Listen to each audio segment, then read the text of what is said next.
Je reviens un petit peu sur la petite histoire du milieu astrologique français, avec l'affaire de l'astrologue. J'ai bien connu.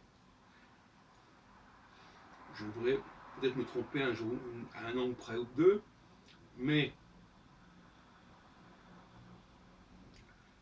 euh, l'astrologue, la revue L'Astrologue, est née au sein du Centre national d'astrologie, du CIA.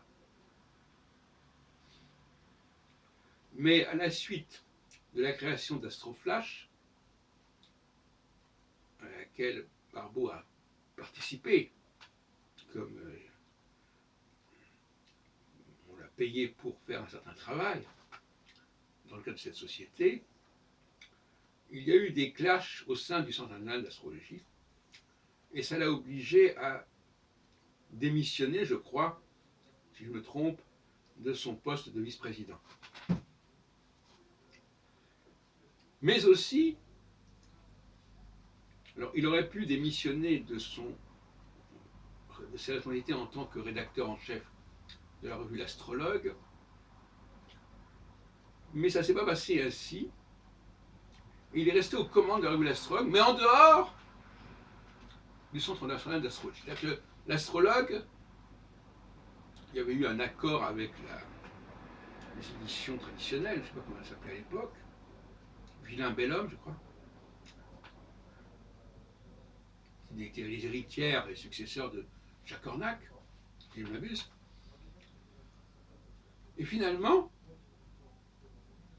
en 71, je crois, le CIA a été obligé de créer une nouvelle revue qui s'est appelée Trigone, et dont le responsable était, je crois, Jacques Berton. C'est à cette époque-là que j'étais entré au CIA. J'étais entré au CIA en 67, je crois. Bien connu cette époque. D'autant plus qu'en 73, non, même plus tôt, en 72, je crois, début 73, Jacques Berton n'a plus voulu s'occuper de la revue Trigone. Il était donc en concurrence, si on peut dire, avec la revue de l'astrologue de Barbeau, qui avait capté cette revue du CIA. Et on m'a demandé de prendre la succession de la direction de Trigone. Donc vous avez un certain nombre de numéros de Trigone qui sont dirigés par ma personne. Voilà, donc voilà un petit événement qui vaut ce qu'il vaut et qui apporte un petit éclairage à l'histoire des revues astrologiques. D'autant plus que Jean-Pierre Nicolas, pour sa part, allait créer la revue Carré, qui était évidemment un clin d'œil à la revue Trigone, puisque lui aussi s'était éloigné du Centre national d'astrologie. Et c'est vrai aussi pour le Gérard de Patrice Loisel, qui était né au sein du Centre national d'astrologie, l'initiative d'ailleurs d'Henri Bouchon, et qui petit à petit s'est éloigné du CIA et a existé complètement séparément.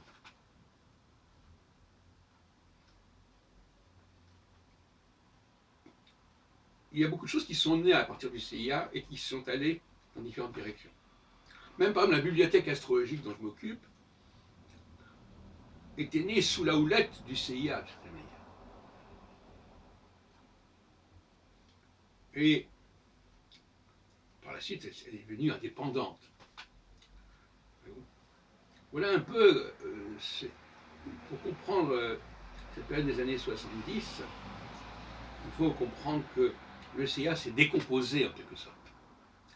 Il y a une sorte de processus centrifuge qui s'est produit et qui a donné naissance finalement au GRH de Patrick Bruel et par certains côtés au mouvement astrologique universitaire que j'ai dirigé, en rappelant quand même qu'en 73, j'étais le vice-président du Centre national d'astrologie. Pour un an seulement, pour des raisons que j'ai déjà expliquées par ailleurs.